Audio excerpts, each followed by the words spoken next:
오순절 후 19번째 주일, 하나님께서 우리에게 주신 성경 본문 말씀은 에레미야 17장 9절에서 13절까지의 말씀입니다. 제가 이 말씀을 봉독할 때 이 시간 살아계신 우리 하나님의 귀한 음성을 직접 들으실 수 있기를 소망합니다. 만물보다 거짓되고 심히 부패한 것은 마음이라. 누가 능히 이를 알리오마는 나 여호와는 심장을 살피며 폐부를 시험하고 각각 그의 행위와 그의 행실대로 보응하나니. 불의로 치부하는 자는 자고새가 낳지 아니한 알을 품은 같아서 그의 중년에 그것이 떠나겠고 마침내 어리석은 자가 되리라. 영원하신 보좌여, 시작부터 높이 계시며 우리의 성소이시며 이스라엘의 소망이신 여호와여, 무릇 주를 버리는 자는 다 수치를 당할 것이라. 무릇 여호와를 떠나는 자는 흙의 기록이 되오리니 이는 생수의 근원이신 여호와를 버림이니이다. 아멘. 이 본문 말씀을 가지고 우리의 소망이신 여호와여 라는 제목으로 피차 은혜를 나누고자 합니다. 사랑하는 성도 여러분, 가을이 점점 깊어가고 있습니다. 이때에 우리의 신앙 또한 깊어지기를, 우리 안에서 차차 익어가는 열매가 풍성하기를, 그리하여 영육이 더욱 강건하여지기를 소망합니다. 여러분은 어떻게 생각하십니까? 이 세상의 모든 만물보다 마음이 가장 심히 부패하였다라고 하는 이 말씀에 대하여 여러분의 반론은 무엇입니까? 여러분의 생애를 두고, 여러분의 삶과 여러분의 생활 패턴을 두고, 여러분의 모든 지식과 여러분의 모든 신앙을 다 동원하여서 어떻게 여러분의 대답은 그 안에서 힘을 얻고 주장을 펼 수 있을까요?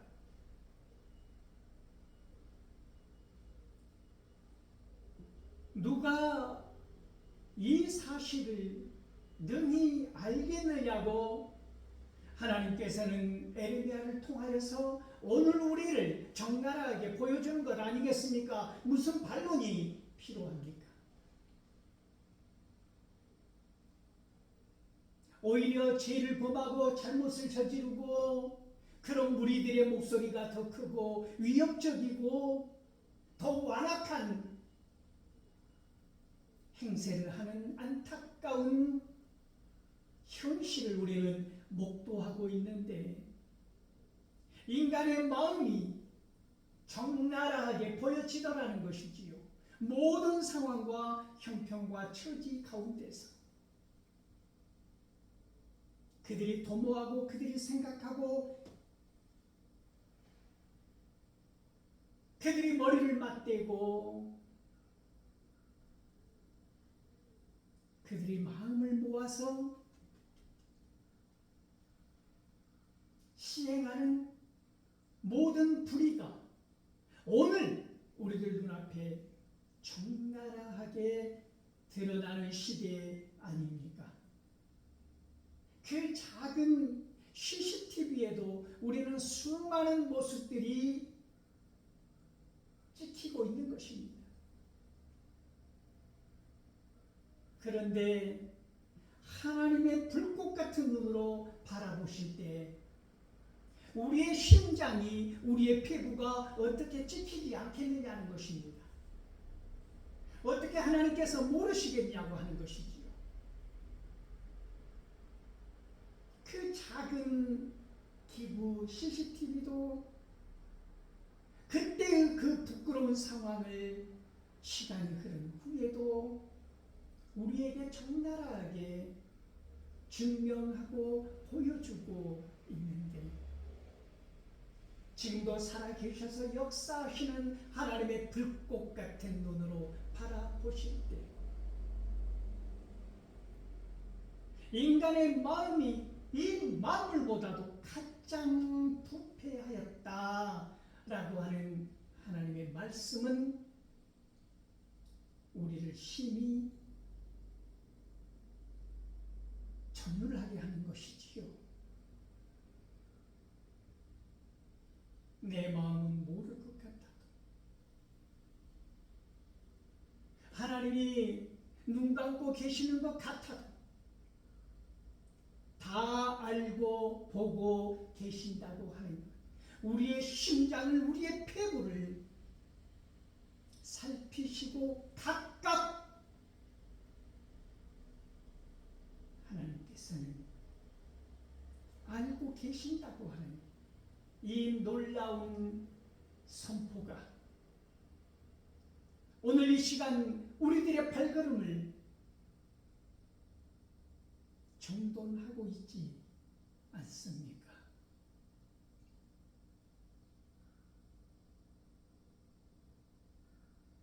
그러므로 오늘 놀라운 말씀은, 그러므로 하나님께서는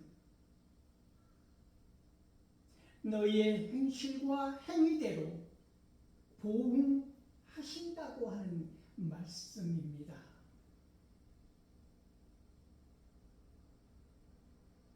여러분 의아하십니까?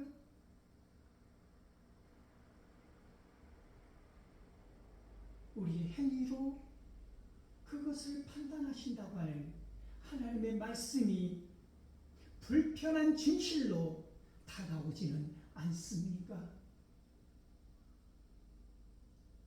우리는 귀에 딱지가 맺히도록 믿음으로 구원받는다고 하는 일신칭의, 믿음으로 의롭다고 여김을 받는다고 하는 이 말씀이 주는 평안과 위로에 너무나 깊숙이 젖어 있는 것입니다. 그 말씀이, 그 진리가 틀렸다는 말씀이 아닙니다. 믿음으로 구원을 받는다고 하는 이 사실이 참 명제라면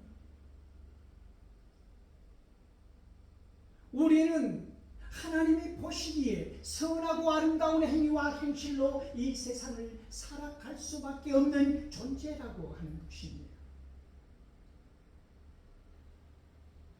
그런데 우리의 마음이 부패한 것처럼 썩고 고약한 냄새를 풍기는 것처럼 이 세상을 완악하고 완악하게 살아가는 그 모습과 행태들을 보면서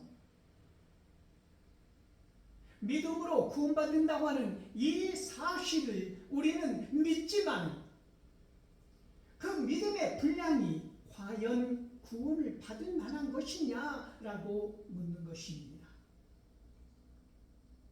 어떤 자격을 말하는 것이 아닙니다. 믿는다고 한다면, 믿음이 있다고 한다면 예수님께서 말씀하신 겨자씨만한 믿음이라도, 참 믿음이라도 내 안에 있느냐라고 하는 것이지요. 믿는다고 하면서 믿지 아니하는 사람들과 구별이 가지 않은 이 삶은 아니라고 하는 것입니다. 그러므로 하나님께서는 오늘 말씀하십니다. 너의 행위와 행실에 따라서 나의 판단과 기준은 달라질 것이다. 믿음으로 구원받는 것이 아니야, 너의 행위로 인하여 구원받는 것이야, 이런 말씀이 아니라고 하는 것입니다. 제대로 믿으라고 하는 것입니다. 그 믿음이 거짓되지 아니하고 가면을 쓰지 아니하고 순전하고 온전한 믿음이어야 한다고 하는 것입니다. 오늘 우리가 예배한다고 하면서 이 예배 자리에서 마치 하나님을 우상을 섬기듯 예배하는 사람들이 얼마나 많은 시대에 살아가고 있습니까? 그러지 말라라고 하는 것입니다. 하나님의 뜻대로 살아가기를 요구하신다고 하는 것이지요. 여러분은 어떻게 생각하십니까?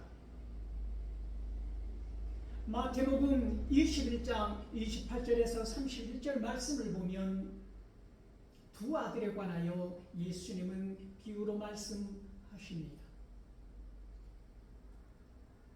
아버지에게 두 아들이 있습니다. 그 아버지는 맏아들에게 말합니다. 아들아, 오늘 포도원에 가서 일을 좀 해야 되겠다. 이 맏아들은 얼마나 공손하게 대답을 하는지 모릅니다. 내 아버지, 그렇지 않아도 내가 거기에 가서 풀을 뽑고 나무를 관리하고 그렇지 않아도 가보려고 했습니다. 하지도 않은, 읽지도 않은 그 말까지 다 포함해서 그 아버지의 마음을 흡족하게 합니다. 무엇으로요? 말로. 당연히 아버지 가봐야지요. 내가 가보겠습니다. 하고 그 맏아들은 포도원에 가지 않았다고 하는 것입니다.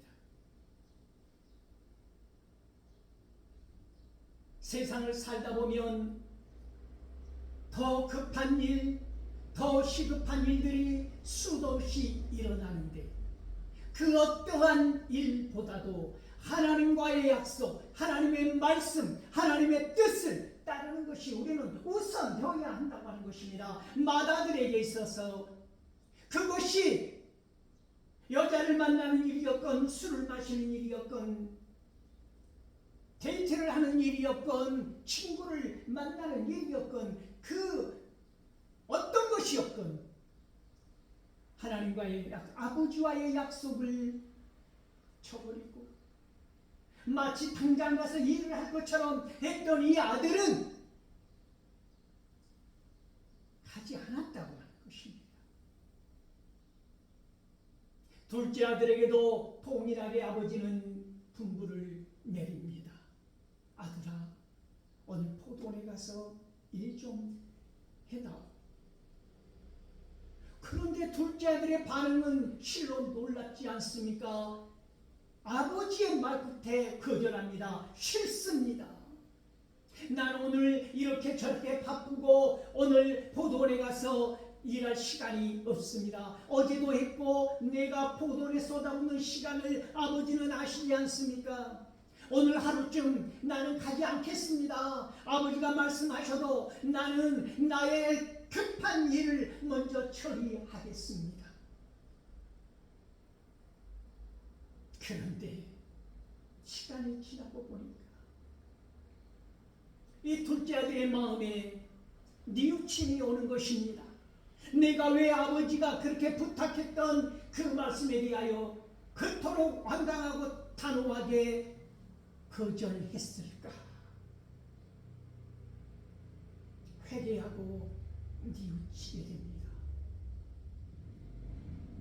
그리고 불편하고 미안하고 죄송한 마음으로 이 둘째 아들은 급히 서둘러 포도원으로 가서 일을 한 것입니다. 그리고 예수님은 이 이야기 끝에 묻는 것입니다. 여러분은 어떻게 생각하느냐? 누가 하나님 아버지의 뜻대로 행한 아들이냐? 사람들은 대답합니다. 여러분의 대답은 무엇입니까? 둘째 아들입니다. 예수님은 놀라운 말씀을 하십니다. 그러므로 너희들보다 먼저 세리와 창녀들이 하나님의 나라에 들어갈 것이다.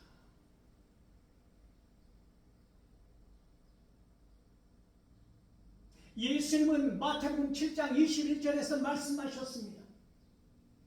나더러 주여 주여 하는 자마다 천국에 들어갈 것이 아니라 다만 아버지의 뜻대로 행하는 자라야 천국에 들어갈 것이다 라고 말씀하셨습니다.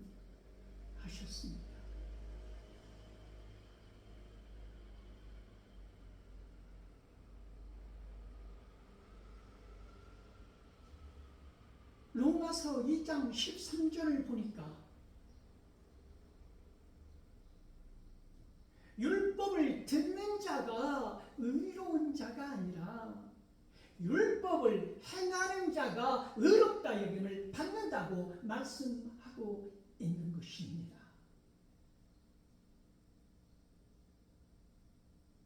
오늘 이 말씀대로 살아가지 못하여서 믿는다고는 하면서도 그 자세에서 삶의 태도에서 믿는 자답지 않게 믿는 자와 믿지 않는 자가 구별이 되지 아니하는 이 세상에서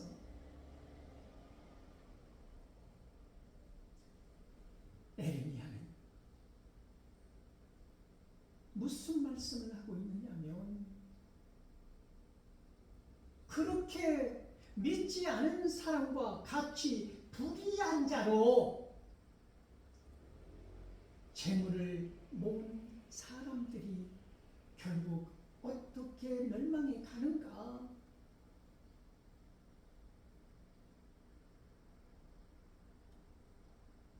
이 불의한 재물을 모은 사람들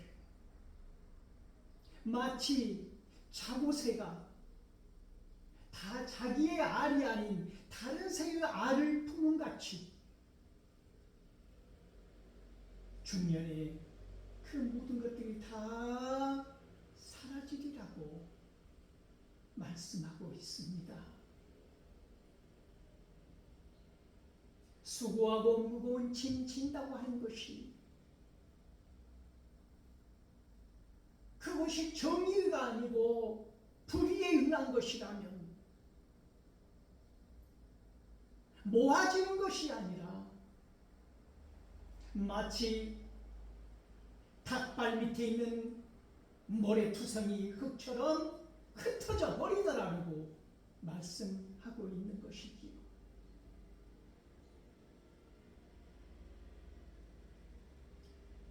누가복음 12장 16절에서 21절 말씀을 보면 예수님은 어떤 부자에 대한 비유를 말씀합니다.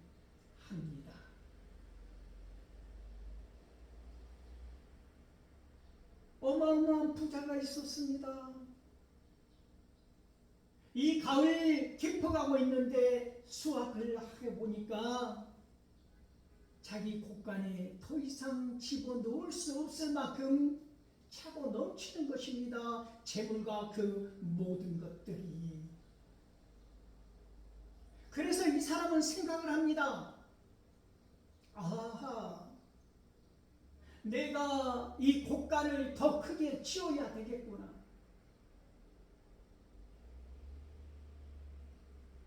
내 곳간에 차고 넘치는 것을 이 부자도 알고 있었다라고 하는 것이지요.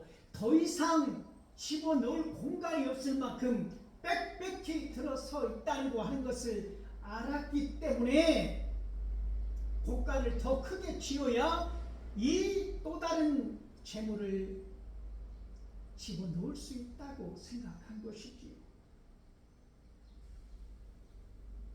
여기서 이 부자는 그것을 가난한 이웃과 나눌 생각을 추구도 하지 않는다고 하는 것입니다. 구조적으로 이 두뇌는 그것을 생각할 여지가 없는 것이지요. 자기만의 파일을 나눌 생각이 없는 것입니다. 오직 독점하고 오직 다 가지고 이것마저도 부족한 듯이 생각되는 그러한 탐욕과 탐심에 물들어 있다라고 하는 것입니다. 그가 마침내 거대한 곡간을 다시 새로 지어서 모든 재물, 모든 물건, 모든 열매들을 다 집어넣고 배 두드리며 고백하지 않습니까? 이제 나는 평안하다, 걱정, 근심이 없다. 이제 나는 안정된 삶을 살 것이고 이것들이 나를 지켜줄 것이다. 이것들이 나의 힘이 되어줄 것이다. 그런데 그때 하나님께서 말씀하시는 것입니다. 이 어리석은 부자야, 오늘 밤에 너의 목숨을 취한다면 이 많은 재물이 어디로 갈 것이며 무슨 소용이 있겠느냐.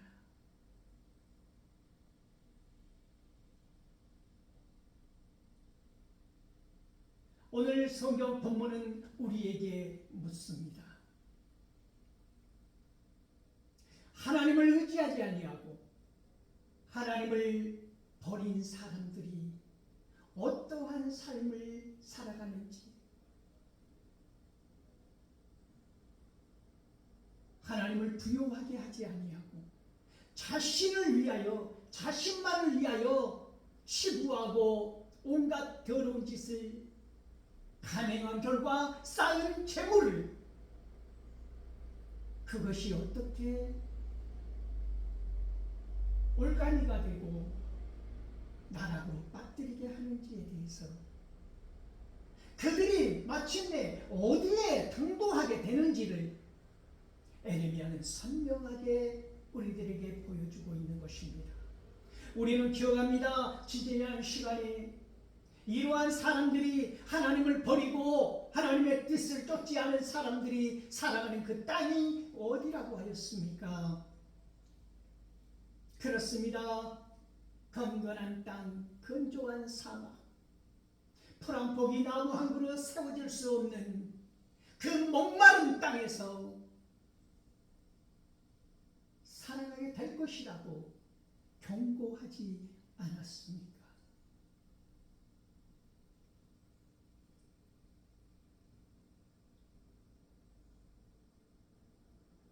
그러므로 야고보 사도는 말합니다. 야고보서 1장 22절에 보면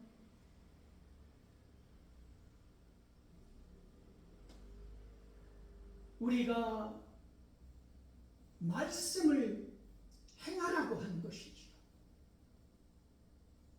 말씀을 행하지 아니하고 말씀을 듣는 것으로 그친다면, 말씀을 듣기만 한다면 그것은 스스로 속이는 자가 된다고 하는 것입니다. 우리의 길은 얼마나 발달되었는지 모릅니다. 이 설교 저 설교, 이 말씀 저 말씀, 몰라서, 말씀을 몰라서, 말씀을 듣지 않아서 망하는 백성이 아니라고 하는 것이지요. 안다고 하는 것입니다. 그러나 무서운 것은 하나님을 몰라서 망하는 백성이라고 하는 것입니다. 말씀은 들어서 아는데 그들이 진정 알아야 할 것, 하나님에 대해서는 모른다고 하는 것입니다. 하나님의 뜻을 오늘 이 순간에도 하나님 우리에게 말씀하시는 그 뜻을 모른다고 하는 것이지요. 핏대세고 말합니다. 그러면 행위로 구원받는단 말이냐? 무식한 소리 하지 마십시오. 믿음으로 구원받습니다. 우리의 믿음이 그렇다고 하여 온전할 수는 없습니다. 우리가 온전한 인간이 아니기 때문입니다. 우리의 믿음이 아무리 좋다고 한들 순도 100을 유지하는 믿음이 없습니다. 그렇지 않습니까 여러분? 내 믿음은 순도 100이야, 99.99야. 그래도 0.0001%의 그 허점으로 말미암아, 부족함으로 말미암아 우리는 믿음이, 나의 믿음이 온전하다, 순전하다 라고 말할 수 없다고 하는 것입니다. 그러므로 나의 믿음이 온전하다고 주장할 것이 아니라 그 부족하다고 하는 나의 이 부족함에 대하여 성령님이 오셔야 하는 것입니다. 내 안에 성령님이 가득하여야 하는 것입니다. 왜? 나는 할 수 없으니까. 나는 순도백의 믿음을 유지할 수 없으니까. 내가 아무리 많은 말씀을 들어도, 내가 아무리 말씀을 행위로 실천하여도 나의 부족함은 드러나더라고 하는 것입니다. 그것이 인간의 한계 아닙니까? 그러므로 성령님이 오셔야 하고, 그러므로 예수님께서는 내가 가야 성령이 너희들에게 올 거야. 그러므로 너희들이 유익하다고 하는 끝까지 예수님은 우리를 불쌍히 여기셔서 우리가 이 삶의 자리에서 넉넉하게 이기고 나아갈 수 있도록 보혜사 성령을 보내주셨다라고 하는 것입니다. 그러므로 오늘 이 본문 말씀에서 예수님을 버려버리고 하나님을 버려버리고 내 소견에 오른 대로 살아가는 사람들에게 준엄한 말씀을 주시는 것입니다. 그렇게 사는 사람들, 온전한 믿음을 착각하면서 나는 말을 많이 들었으므로, 나는 율법을 줄줄줄 깨고 있으므로 나는 믿음이 좋은 사람인 것처럼 착각하고 사는 사람들에게 그 이름이 생명책에 기록된 것이 아니라 그 사람의 이름은 땅바닥에 기록되어 있다고 준엄하게 말씀하고 있다고 하는 것입니다. 그러므로 오늘 우리의 고백은 무엇입니까? 시편 18편 1절에서 3절까지 오늘 우리의 고백이어야 한다고 하는 것입니다. 나의 힘이 되신 여호와여, 내가 주를 사랑하나이다. 그 모든 순간에 내 삶의 자리에서 나의 힘이 되시고 나의 소망이 되신 여호와 하나님, 이 시인의 고백을 우리는 할 수 있어야 합니다.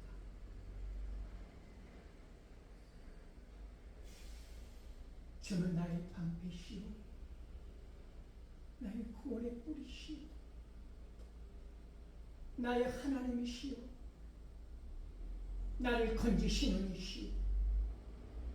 주는 나의 바위시오, 방패이시며 구원의 뿌리시며 나의 산성이십니다 라고 하는 이 시인의 고백이 오늘 이 시간 저와 여러분의 깊은 고백이 될 수 있기를 소망합니다.